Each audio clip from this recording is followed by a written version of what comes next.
क्रांति कुंज गुरुकुल में सभी का स्वागत है। तो डाइट एंड न्यूट्रिशन हम पढ़ रहे थे, जिसमें अगला टॉपिक आपका आता है प्रोटीन।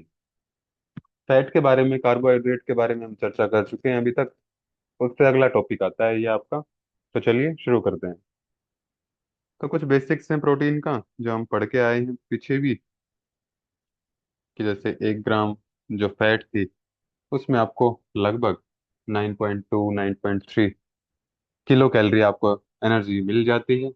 ऐसे ही प्रोटीन जो है, जब हम 1 ग्राम प्रोटीन का सेवन करते हैं तो 5.6 किलो कैलोरी एनर्जी इसमें आपको मिलती है।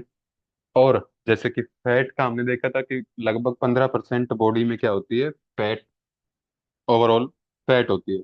ऐसे ही प्रोटीन भी लगभग 15% ही शरीर में पाया जाता है। अब कुछ प्रोटीन्स हैं अलग अलग, तो उनके नाम अगर आपको याद हो सकते हैं तो वो सबके नाम याद करने हैं।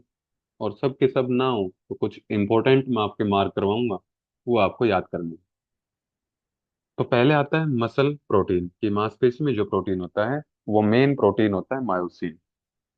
ये मस्ट है, आपको याद करना है। ये आपका एनाटॉमी में पूछ सकते हैं और डाइट एंड न्यूट्रिशन में भी पूछ सकते हैं। व्हीट प्रोटीन, ये आपने सुना भी होगा, कॉमन आजकल सुनने को मिल जाता है ये, कि उसको ग्लूटेन की एलर्जी है। तो उसी इससे रिलेटेड इसमें वर्ड है ग्लूटामीन। ये गेहूं में प्रोटीन ये पाया जाता है, तो ये भी आपको याद करना है। फिर इसके बाद प्लांट्स एंड फ्रूट में जो प्रोटीन पाया जाता है उसको हम बोलते हैं बीटा कैरोटीन। इसके ऊपर अभी मिलता जुलता क्वेश्चन था, सेम नहीं था, लेकिन इसके ऊपर क्वेश्चन बन चुका है अभी, बीटा कैरोटीन के ऊपर, तो ये भी आप याद रखेंगे। मिल्क प्रोटीन कैसीन होता है। ये डाइजेस्टिव सिस्टम जब कर रहे थे हम तो उस टाइम भी चर्चा की थी हमने इसके बारे में। ब्लड प्लाज्मा, जब हमने कार्डियोवैस्कुलर सिस्टम में ब्लड की चर्चा की थी तो उस टाइम हमने पढ़े थे ये फाइब्रिनोजन, एल्बुमिन और ग्लोब्यूलिन। ये तीन प्रोटीन्स जो हैं ब्लड प्लाज्मा में प्रेजेंट होते हैं। फिर इसके बाद आता है एक्जोस्केलेटन ऑफ इंसेक्ट, कि जैसे आपने देखा होगा कि मच्छर होते हैं, मच्छरों का सीजन आज चल ही रहा है अभी। तो अगर आपके ऊपर कोई बैठ जाए तो आप हल्के हाथ से उसको मार देते हो, और थोड़ी देर तक वो गिरा रहता है नीचे ही, और थोड़ी देर के बाद आप देखते हैं तो वहां मिलता नहीं है वो। आपको लगता है कि वो इधर उधर रगड़ा गया होगा, लेकिन ऐसा नहीं है, वो उड़ जाता है वहां से। मतलब क्या है इसका, कि जो बाहरी उसका स्केलेटन बना होता है इंसेक्ट का, किसी भी इंसेक्ट का, वो एपिक्यूटिकल प्रोटीन का बना होता है, वो थोड़ा सा हार्ड होता है। तो जब आप एक बार उसके ऊपर हल्के से चोट करते हैं तो वो थोड़ी देर के लिए, मान लो कि मूर्छा में चला जाता है, और थोड़ी देर के बाद वो वापस से कॉन्शियस होकर वहां से भाग जाएगा। इसके बाद हेयर एंड नेल्स में, तो ये आपने आजकल शैम्पू की एड्स वगैरह में आता ही रहता है, ये केराटिन युक्त हेयर ऑयल है या फिर हेयर शैम्पू है। तो हेयर और नेल्स में केराटिन नाम का प्रोटीन जो है वो प्रेजेंट होता है। फिर इसके बाद आता है फॉर्मेशन ऑफ डीएनए, कि अगर डीएनए का निर्माण होना है कहीं पे भी तो उस टाइम पे कौन सा प्रोटीन हमें सहायता करता है, तो उसका नाम है हिस्टोन। तो हेयर एंड नेल्स वाला इंपॉर्टेंट है, ये आपको याद करना है। लीवर में हिपेरिन, जो हम पढ़ के आए हैं डाइजेस्टिव सिस्टम में। बोन्स में प्रेजेंट होता है ओसिन प्रोटीन, ये भी आपको याद करना है। स्किन में कोलेजन प्रोटीन, और लास्ट में लेग्यूम्स यानी कि जो दालें होती हैं उसमें लेग्यूमिन प्रोटीन प्रेजेंट होता है। तो जिनके ऊपर स्टार मार्क किया है ये आपको याद करना है इसमें, और अगर सारे कर सकते हैं तो सारे भी कर लेने। अब इसके बाद आता है कि जैसे हम पढ़ के आए हैं पीछे, कि डेली रिक्वायरमेंट ऑफ फैट कितनी थी, डेली रिक्वायरमेंट ऑफ कार्बोहाइड्रेट कितनी थी, यानी कि एक दिन में, पूरे दिन में आपको कितना कार्बोहाइड्रेट चाहिए, कितना फैट चाहिए। ऐसे ही हम देखेंगे कि कितना आपको प्रोटीन चाहिए। तो लगभग जो अडल्ट्स में, ये आपका पीवाईक्यू भी पूछा जा चुका है अभी तक, कि अडल्ट्स में जो प्रोटीन की डेली इंटेक की डोज है वो कितनी चाहिए। तो ये बोला गया है बॉडी वेट के हिसाब से, कि अगर मान लिया आप 1 ग्राम पर केजी ऑफ बॉडी वेट, कि इसमें एग्जांपल ले लो कि मान लिया किसी का 70 केजी क्या है, वेट है, तो उसको 1 किलो पे 1 ग्राम प्रोटीन उसको चाहिए, यानी कि उसको कितने ग्राम प्रोटीन चाहिए उसको, 70 ग्राम्स प्रोटीन की उसको रिक्वायरमेंट है, ये इसका मतलब है। तो ये आपका क्वेश्चन पूछा जा चुका है अडल्ट वाला। फिर इसके बाद अलग अलग कंडीशन बन जाती हैं। तो ओवरऑल जो एवरेज वेट है वो 60 ग्राम जो है मेल का माना जाता है, 60 kg सॉरी।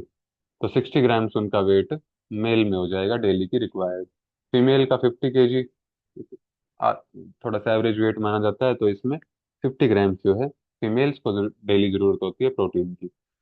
जब प्रेगनेंसी का टाइम आता है गर्भवती महिलाओं में, तो 15 ग्राम जो है प्रोटीन की मात्रा ज्यादा लेनी चाहिए उनको, यानी कि 65 ग्राम उनकी डेली डोज हो जाएगी। अगर दूध पिलाने वाली महिलाएं हैं, तो पहले 6 महीने में उनको 25 ग्राम जो है एक्स्ट्रा प्रोटीन अपनी डाइट में लेना चाहिए, यानी कि टोटल 75 ग्राम्स पूरे दिन में प्रोटीन लेना चाहिए। और अगर बाद वाले 6 महीने हैं, कि 6 डिलीवरी के बाद पहले 6 महीने तो 75 ग्राम चाहिए, लेकिन जो बाद वाले 6 महीने हैं, यानी कि 1 साल तक मान लिया इंडिया में ब्रेस्ट फीडिंग चलती है नॉर्मली ऑन एन एवरेज, तो लास्ट वाले जो 6 महीने में उसमें 18 ग्राम ही एक्स्ट्रा प्रोटीन उसको चाहिए, यानी कि लगभग 68 ग्राम्स प्रोटीन उसको रिक्वायर्ड है।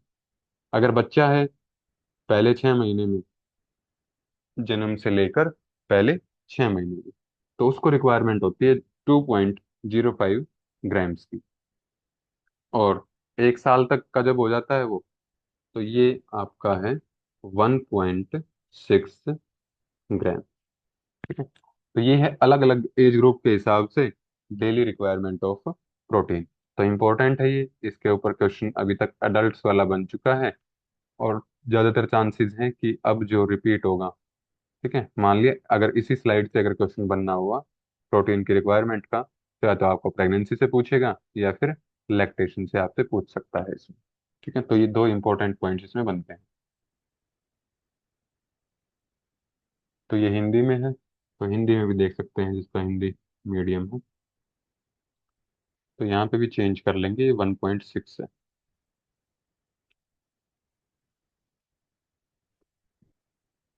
फिर इसके बाद आता है फंक्शन ऑफ प्रोटीन, की प्रोटीन के क्या क्या कार्य हैं। तो ये हम पहले वाले लेक्चर में जिसमें हमने बेसिक्स किए थे उसमें पढ़ाई करके आए हम, कि प्रोटीन जो है शरीर के कोशिकाओं के निर्माण में सहायता करते हैं, अगर टूट फूट हो जाए तो उसकी रिपेयरिंग में सहायता करते हैं। तो वही सारे काम इसमें हो जाएंगे, कि for the growth of body, for rebuilding of tissue, कि टूट फूट हो जाए तो उनको दोबारा से बनाना, एनर्जी की प्रोडक्शन, एनर्जी प्रोडक्शन जो भी आप खाने में लेते हैं सबसे मिलेगी, for the production of enzymes and hormones, कि शरीर में जो डाइजेस्टिव जूसेस बनते हैं, एंजाइम्स बनते हैं, हॉर्मोन्स बनते हैं, तो उनकी प्रोडक्शन में भी प्रोटीन जो है वो हेल्प करते हैं। जब हम ब्लड प्लाज्मा के प्रोटीन पढ़ के आए हैं, तो वो क्या काम करते हैं, ब्लड क्लॉटिंग में हेल्प करते हैं वो, जो फाइब्रिनोजन हो गया। तो ये ब्लड क्लॉटिंग वाले जो हैं प्रोटीन है। For the production of immune substance, तो कुछ इम्यून सब्सटेंस को प्रोड्यूस करते हैं ये, जो हमें बीमारियों से बचाते हैं। तो ये हो गए आपके बेसिक से इसके कॉमन से फंक्शन, और भी बहुत सारे हैं इन्हीं के अंदर वो आ जाते हैं, तो वो आपके अंडरस्टूड हैं, लेकिन मेन फंक्शन इसके ये। फिर इसके बाद आता है कि जैसे हम पढ़ के आए हैं पीछे, कि कार्बोहाइड्रेट की यूनिट क्या है, सैकराइड। ये बार बार बता रहा हूँ मैं आपको क्योंकि इंपॉर्टेंट है ये। और फैट की यूनिट हम पढ़ के आए हैं, लिपिड्स। ऐसे ही जो प्रोटीन की यूनिट होती है उसको हम बोलते हैं अमाइनो एसिड। तो अभी अमाइनो एसिड दो तरीके से हमारे शरीर में प्रेजेंट होते हैं, या फिर दो तरह के हमारे शरीर में पाए जाते हैं। पहली चीज, तो जिनको हमारी बॉडी अंदर ही जो कोशिकाएं हैं, सेल्स हैं, वो बना लेती हैं, बाहर से हमें लेने की जरूरत नहीं पड़ती, यानी कि नॉन एसेंशियल अमाइनो एसिड, जो हमारे शरीर बना लेता है अंदर ही। और कुछ अमाइनो एसिड होते हैं कि जो हमें डाइट से बाहर से लेने पड़ते हैं, उनको हम बोलते हैं एसेंशियल, यानी कि वो बाहर से लेने पड़ेंगे, एसेंशियल। तो दो टाइप क्या हो गई आपके, पहला आता है एसेंशियल, यानी कि जो आपको बाहर से लेने पड़ेंगे, जरूरत बाहर से है उनकी, यानी कि बॉडी उनको प्रोड्यूस नहीं कर सकती। ठीक है, तो must be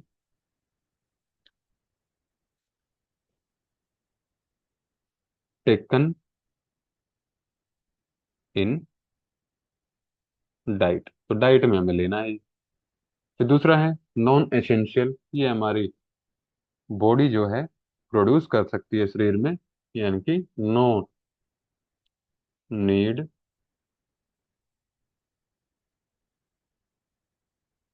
from outside source, कि बाहरी किसी सोर्स से ये अमाइनो एसिड हमें लेने की कोई भी जरूरत नहीं है। यानी कि अगर हिंदी में बात करें तो इसको बोल लेंगे हम जरूरी। जरूरी यानी कि जो बाहर से जरूरी है, और ये हो जाएंगे आपके गैर जरूरी।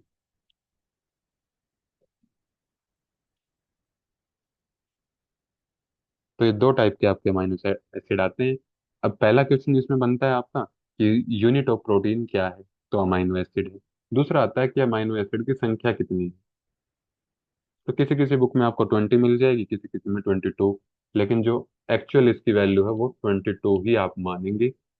ठीक है, 22 अमाइनो एसिड टोटल प्रेजेंट होते हैं। तो दूसरा आपका पीवाईक्यू ये है। ये भी एक बार पूछा जा चुका है कि अमाइनो एसिड जो है टोटल कितने प्रेजेंट हैं बॉडी में, तो 22। अब अगला क्वेश्चन इसमें आता है कि कितने एसेंशियल हैं। चलिए इसमें बता देते हैं कितने एसेंशियल और कितने नॉन एसेंशियल। तो एसेंशियल जो हैं वो 10 अमाइनो एसिड है, और नॉन एसेंशियल ये भी 10 ही होते हैं। तो जो एक्स्ट्रा दो बच गए वो किस कैटेगरी में आते हैं, इसकी चर्चा हम आगे वाली स्लाइड में हम करेंगे। पहले आता है एसेंशियल अमाइनो एसिड। तो इनके नाम आपको अच्छे से रट लेने हैं, क्योंकि इसके ऊपर क्वेश्चन बनता है। तो पहला आता है इसमें मिथ्योनाइन, फिर दूसरा है threonine, valine, phenyl alanine, leucine, isoleucine, tryptophan, lysine, और हिस्टिडीन और आर्जिनिन। तो ये 10 जो हैं एसेंशियल अमाइनो एसिड आपकी बॉडी में पाए जाते हैं। अब लास्ट में जो दो लिखे हैं इनको अलग कलर में लिखा है, क्यों?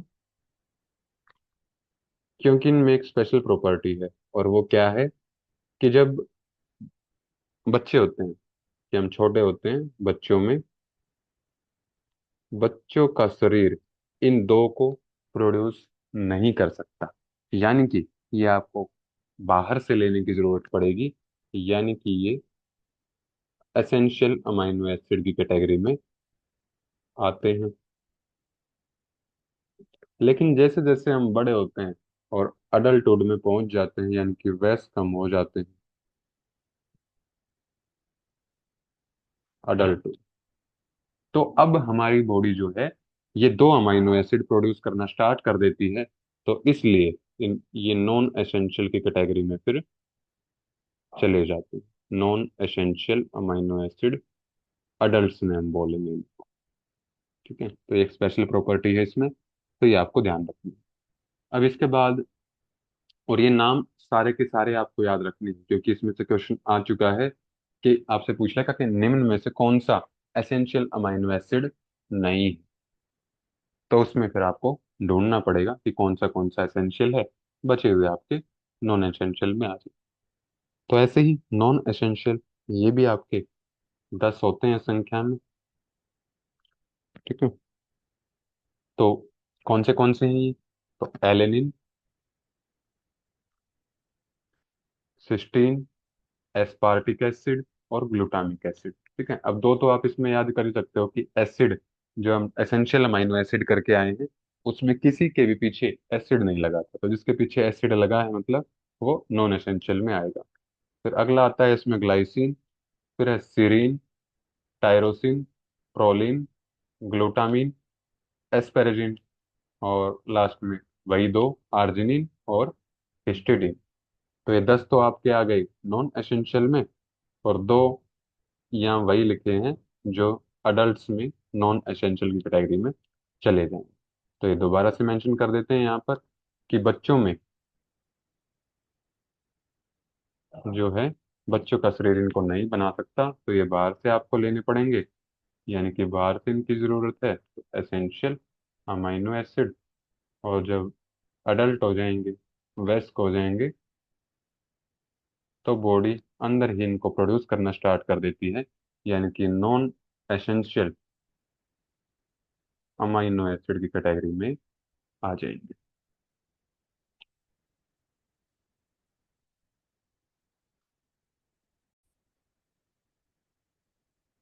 तो ये थे आपके अमाइनो एसिड। अब इसके बाद अगला आता है आपका, इसी इसी में एक टॉपिक और बचा है अभी आपका, कि दो कैटेगरी और आती हैं इसमें।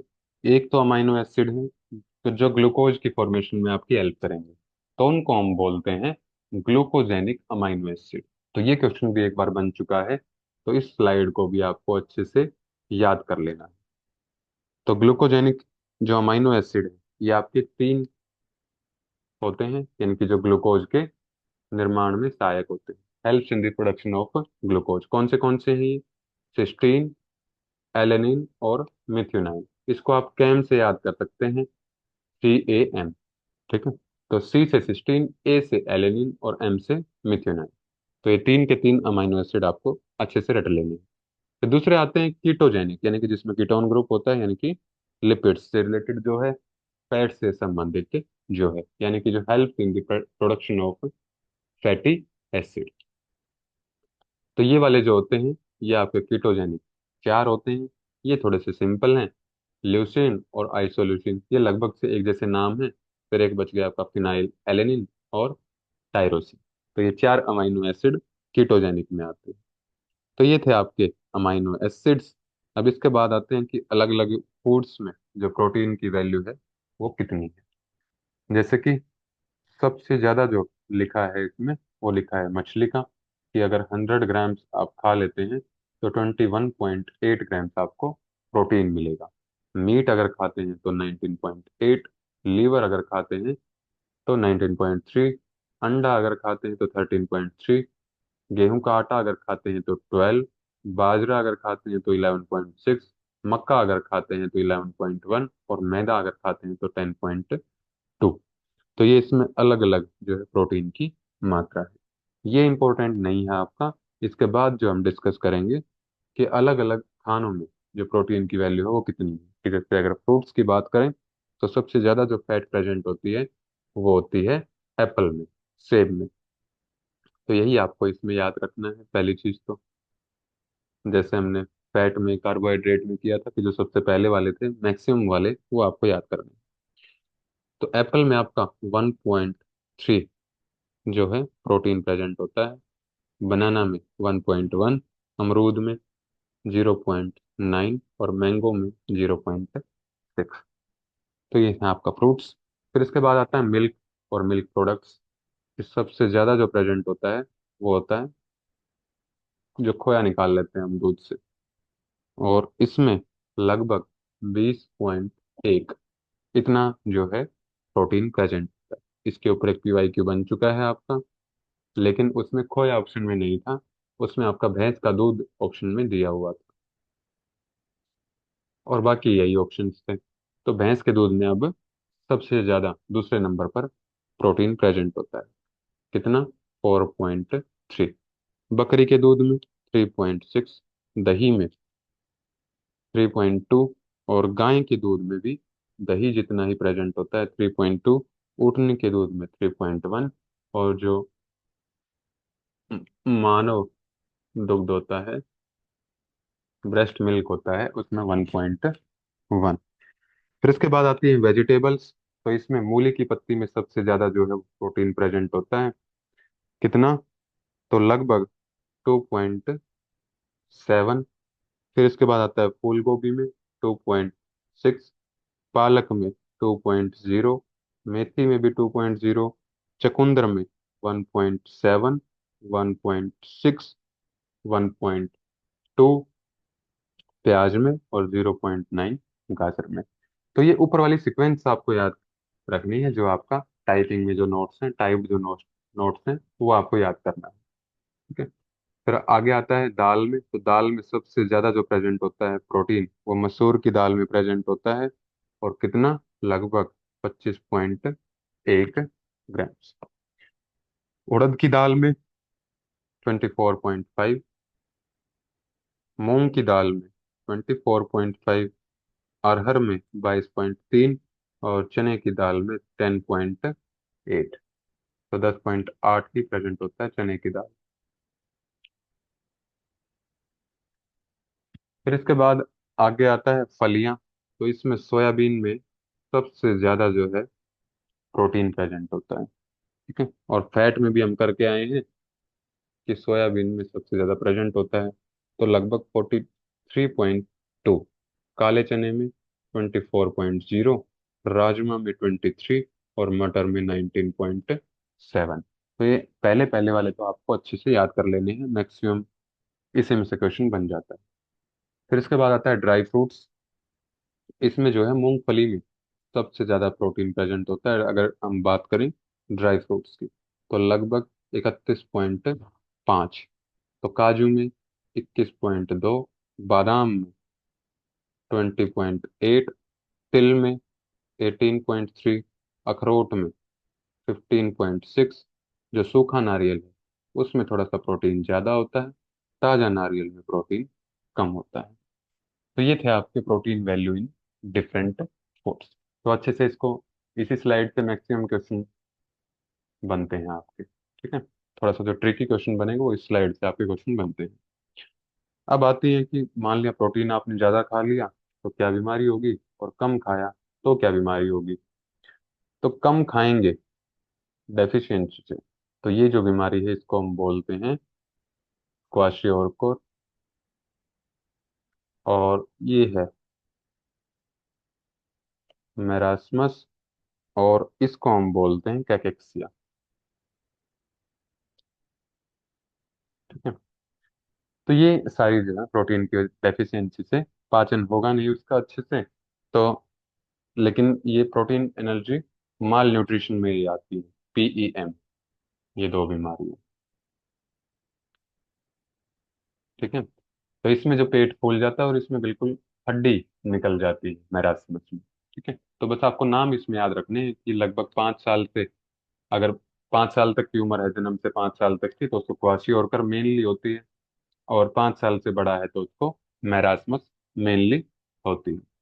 फिर अगला आता है इसमें कैकेक्शिया, जिसमें सडन जो है वेट लॉस हो जाता है, कि जैसे कैंसर के पेशेंट में, TB के पेशेंट में आपने एकदम से उसका वेट लॉस होते हुए देखा होगा, तो कैकेक्सिया की कंडीशन होती है वो। प्रोटीन, कैलोरी, माल न्यूट्रिशन, और लास्ट में आता है कि सूजन भी उसके, कि जैसे इसका पेट जो है वो बाहर की तरफ निकल आया है, तो ये डेफिशिएंसी से होने वाले रोग। अब अगर प्रोटीन ज्यादा हो जाए तब क्या होगा, तब वो किडनी पे ज्यादा असर डालता है, तो इसलिए kidney disease excess of protein से देखने को मिलती है। तो ये था आपका आज का टॉपिक। अगर किसी को कोई भी डाउट है तो वो अपना कमेंट बॉक्स में पूछ सकते हैं। तब तक के लिए इतना रखते हैं, मिलते हैं अगली वीडियो में। सभी को ओम।